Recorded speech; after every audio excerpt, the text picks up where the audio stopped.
Just like school, people get here early, so they sit back. Good afternoon, everyone. Are we on? Nope. Just turn it on. Hello? Hello? It was. We tested earlier.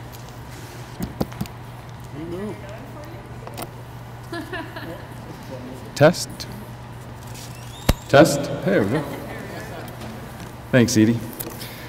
Good afternoon and welcome to the Canadian Bushplane Heritage Centre. My name is Dan Ingram and I'm the Executive Director of the facility and will be the MC for today's announcement.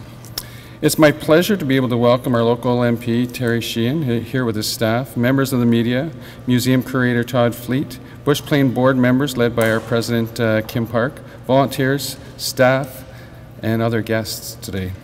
The Bushplane has a rich history in our community, welcoming guests from around the world, telling the stories of our Bushplane pioneers and the brave men and women who served our region.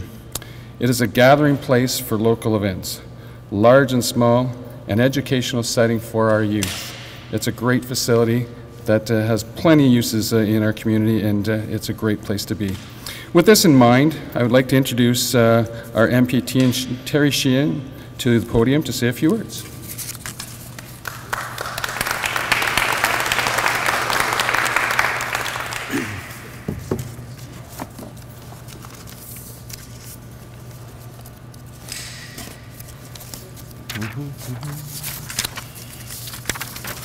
Well, thanks, Dan. Thank you, Dan. Really appreciate that welcome, and it's so great to be back in the Soo. Of course, I was in Ottawa yesterday on a special meeting, and it was really nice to come here a little bit early and sit here on your beautiful waterfront and admire what a great location this is. Here is a jewel in my riding and in the city. So, you know, before we start to begin, I also wanted to acknowledge that we're on the ancestral land of the Anishinaabeg people here on the St. Mary's River as well. Dan, you've already acknowledged the entire team of the Bushplane, but I also would like to acknowledge Todd, Kim, your board. It wasn't too long ago that I was requested to come to a meeting to discuss the Bushplane Museum. And of course I sat down and we had a good chat and saw the vision for the place.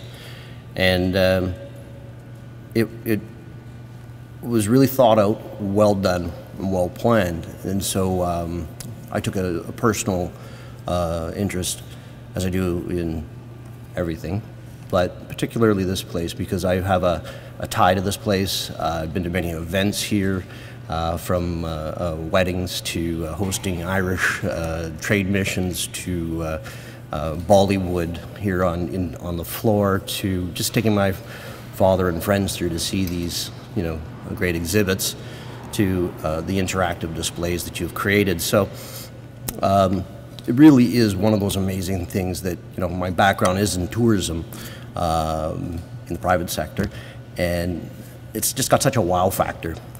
From any tourist that you talk to, like, wow, you certainly have such an amazing place called the Bushplane Museum.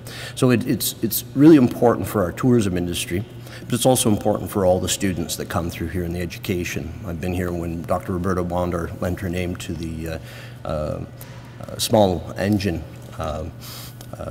program that's engaged in with cadets. So there's so many things that are amazing about this place. So when asked to advocate by you and your board, I certainly did, and I really appreciate the support that FedNor gave, that the minister's office gave in helping us get to where we are, because you know, it's just such an amazing place. I know that people come through here and they imagine themselves, you know, flying through the North backwoods, you know, in an otter or a beaver or a Norseman. You know, like a lot of the Bushplane pilots would, you know, the pioneers for Northern Ontario. And it has that real effect on people. So, as you already deduced, why we're here on this location is I'm about to make an announcement on behalf of my colleague, the Honourable Navdeep Bains, Minister of Innovation, Science and Economic Development, a minister responsible for FedNor. And Today's announcement will provide a significant boost for tourism, economic development, and business growth in our region. But I'll get back to that in just a second. Our government has recently put in place a plan that will capitalize on the region's strengths to create a healthy, sustainable, and strong economy. It is a plan that focuses on creating better jobs, promoting a cleaner environment, and building more livable communities through investments in people and the economy. The Prosperity and Growth Strategy for Northern Ontario outlines how our government is working with the province, the municipalities, First Nations, and businesses to achieve this goal. The strategic plan will guide federal investment and activities in the region for years to come. It is a grassroots approach that was born out of extensive consultation with over 1,000 stakeholders from across Northern Ontario. It focuses on three key strategic areas: supporting innovation, growing companies, and building strong communities. And as chair of the Northern Ontario Liberal Caucus, I was quite pleased with the extensive consultations and this document that will help us continue to grow Northern Ontario. So those were just a few of the priorities that we're focusing on. So I am pleased to announce a FedNor investment of $438,000 for the Canadian Bushplane Heritage Centre.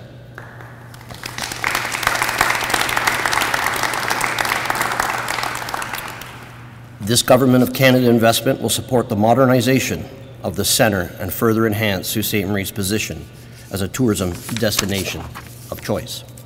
The funding will help improve exhibition space, introduce new exhibits, and renovate public areas to improve the visitor experience and increase attendance. In addition to this, some of the funds will be used to make the facility more accessible to visitors with mobility and other challenges. Ladies and gentlemen, our government recognizes the importance of this tourism asset, and we are proud to invest in modernizing it. Tourism is a major economic driver for all regions of Canada, and we believe in supporting strategic initiatives that strengthen the tourism sector and enhance business development and growth. And that's why this investment, it's all about that. The funding will help the centre attract additional visitors to Sault Ste. Marie from outside the region and create new business opportunities so it can support its further growth and sustainability. It will help fuel the regional economy and help create jobs and opportunities for our residents. I'm excited about the economic potential of this initiative. I know that Dan and Todd have more good things to say about this exciting initiative, so I'm going to end my remarks here. However, I would like to say how proud I am to be part of the government that is not afraid to make the right investments to empower communities to grow and succeed. Thanks to all of you for joining us here today on this beautiful day in the Soo, and for your commitment to the long-term growth and prosperity of this region and all of Northern Ontario. Thank you, merci, and miklo.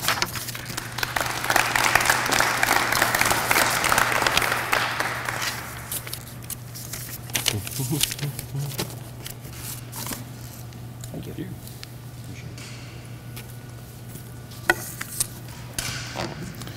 Thank you, Mr. Sheehan. We at the Canadian Bushplane Heritage Centre are deeply grateful to you of your support and that of the Honourable Navdeep Bains for this tremendous announcement for us. At this time, I'd like to invite our curator of the Bushplane Museum, Todd Fleet, to say a few words.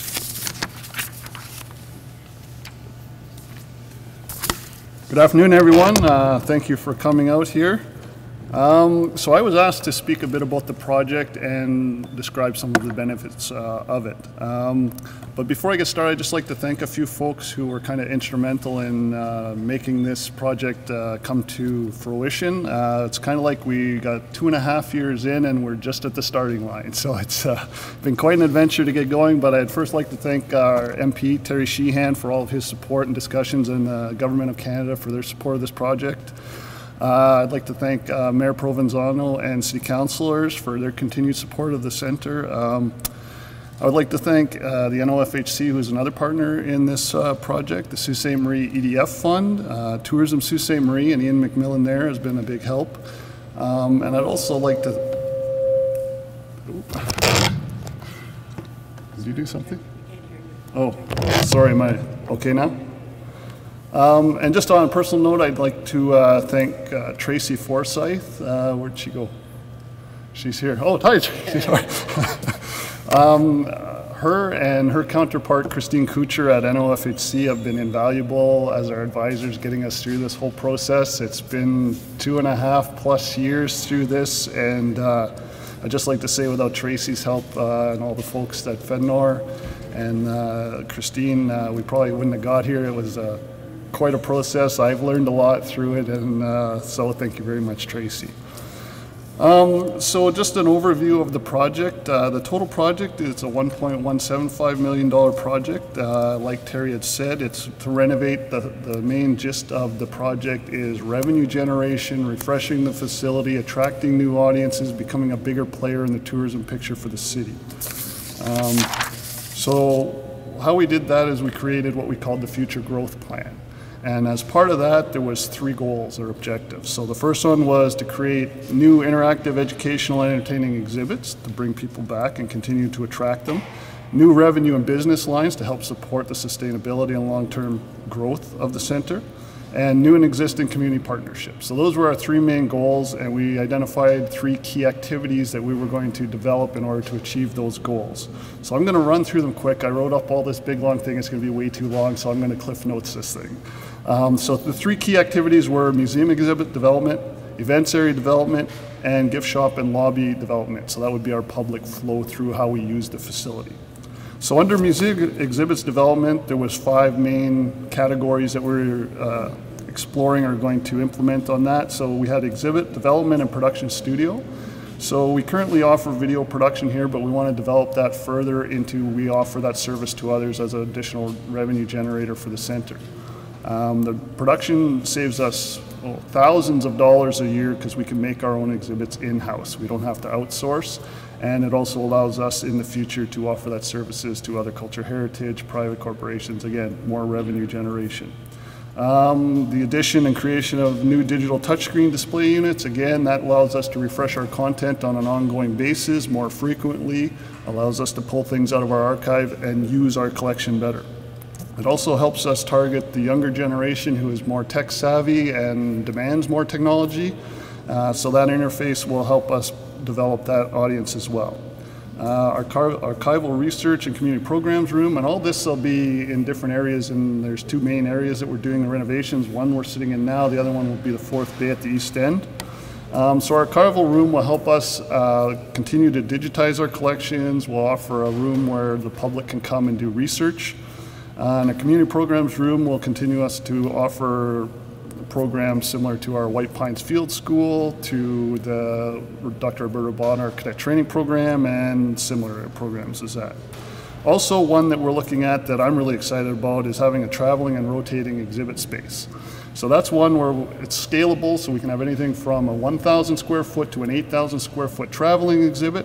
Again, bringing that critical mass and making this to a destination, drawing from the region, outside the region. But these are of a scale that are national level, so it would be similar to what Science North has, bringing in that type of thing. So we have been in partnership with Science North for a long time, but now we're exploring, we've had meetings about bringing in traveling exhibits from them. We have one scheduled for next year, hopefully right at the end of this project, so bang, it's right at the end. So I'm super excited about that one. Also events area development. So currently you can see you're in our events area. It's not ideal. Moving it to the east end of the building will offer a bigger space so we can do larger events, so we can go from 300 to 500 person events. We'll have better facilities in the kitchen for caterers and that, supporting that industry here as well. And new equipment and chairs will give us the ability to offer value-added services. So these are things that we can upcharge for, like lighting, PAs, projection, that kind of units for our clients. Also, the new washroom facilities will increase accessibility for everybody. Currently, you have to go through the hallway all the way to the end of the lobby to get to the washroom. So if you are in the East Bay, that's a pretty long haul.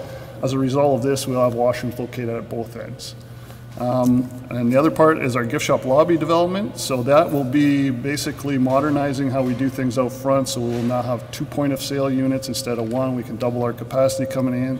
It'll give us the ability to improve tracking of our visitors, where they're coming from, and that kind of information. Our new front door will be right there. Again, allowing for larger crowds to come in, whether it's tours that could be boat, bus, school. allows them to come in quicker, better accessibility during events, which is like Bushplane Days and that, where we get lineups across the parking lot, so it'll help us alleviate that. Again, better access to the washrooms on this end of the building, and we also would like to create an online store to help reach customers beyond our local region and generate revenues. There are also employment benefits that are a result of this project, so we'll maintain and support 6 full-time equivalent positions here at the center, so that's 4 full-time and 5 part-time. It will create over a 3-year period 5 full-time equivalent staff positions here, that's 3 full-time, 4 part-time. And indirectly, as a result of the project itself, will create 25 indirect jobs in the community. So we calculated to put the data through the TRIA model. Thank you, Ian McMillan, because we did that several times over the years. So. And the total labor income for the project will be $1,062,000 and change. So that's a pretty good investment back into the community as a result of this project. Again, Terry had touched on about it's a better product offering for Tourism Sault Ste Marie. It's something that they can put into their package to try and attract people for the 2- and 3-day stays. So that's kind of the cliff notes. There's a lot more in this project. It's a fairly involved project. But we'll have a question period and I can answer any of your questions after, okay? Thank you very much.